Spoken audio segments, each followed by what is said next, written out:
What's going on, everybody? Wanted to take a minute to make a video. Gonna post it to my YouTube and share it on Facebook. But I wanted to take a minute because something crossed my mind today while I was taking a shower, which is like my brainstorming area. But I don't. For those that don't know me, I'm in recovery. I do mental health and wellness coaching. And, I've got a pretty wild from upbringing through my teenage years and then young adulthood. And, there was something that crossed my mind today when I got to thinking about, my job currently and things I'm a part of and kind of way they play out with my background. So, we have a huge issue in the United States of America. And I love my country because I'm proud and I carry pride with who I am, but you can love something and still be disappointed in it.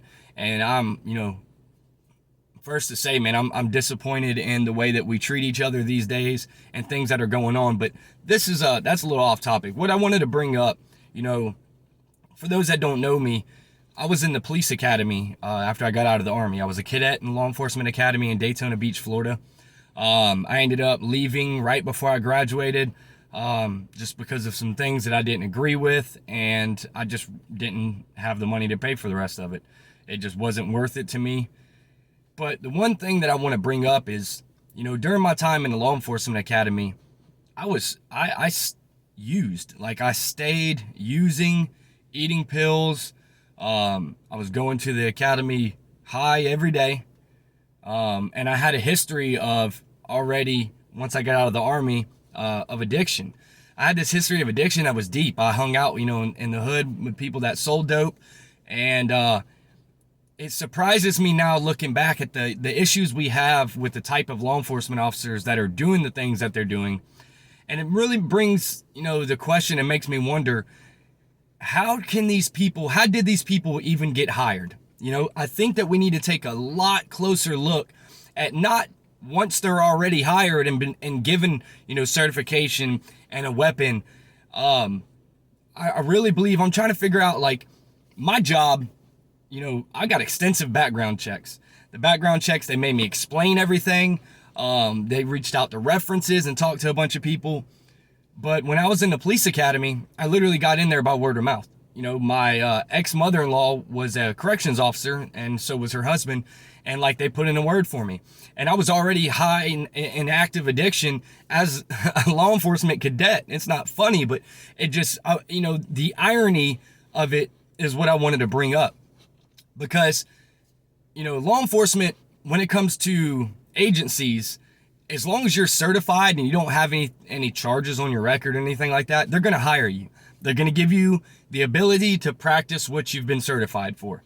So I think that once a law enforcement officer is already certified, most of them, even with bad marks on their record, can get hired, anywhere else. There's always an opening for law enforcement officers. And, we're looking at the problem when it's already too late. We've got law enforcement officers that should have never been certified in the first place. So it begs the question of, how can we get a system in place that vets and works better to stop people who should never have a weapon in the first place from becoming law enforcement officers?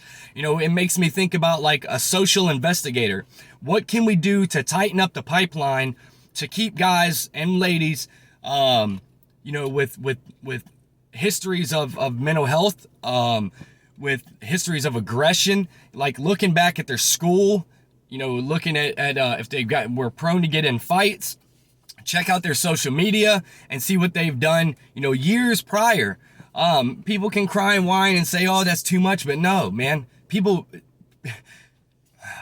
I don't want to make it political, but what's too much is what's happening right now in our country. That's absolutely too much.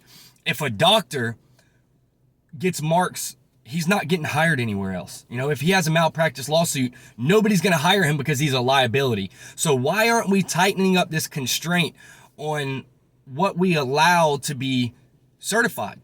Started in the academy, because even in the LEO Academy in Daytona Beach that I went to, man, there were some characters that I know should not have a badge and a gun at all, myself included. they were going to allow me to certify as a law enforcement officer, and I would have been the dirtiest, letting drug dealers off. I would have continued to get high, and my history proves that now that I'm clean and willing to be honest. But what do you guys think? Tell me what you think. I kind of want to get into a lot more of these discussions. It's been a while. I've been working my butt off. I'm about to walk into work now.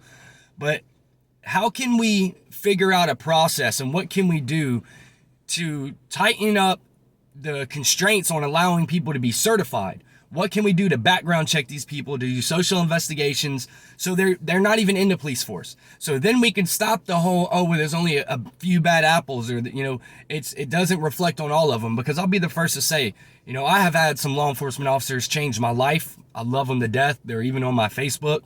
I know a lot of really good law enforcement officers. My uncle is one of them. But I know a lot of bad ones too. And I don't think that we can... It's just too much to try to weed them out. You get what I'm saying? That needs to happen in the beginning. So something's got to be done in these law enforcement academies to keep people from being certified that shouldn't be certified as law enforcement officers. Like, there needs to be a tighter constraint. If I have to go through everything I have to go through as a convicted felon to get a job at where I have a place at, and all these tests and personality tests and this and that, we should do it and hold the highest people accountable for doing it as well. Stop making money off law enforcement academies just so people can get certified. And anybody's going to hire them. Somewhere, some place is going to hire them because of that certification, and that's what creates the bad apples.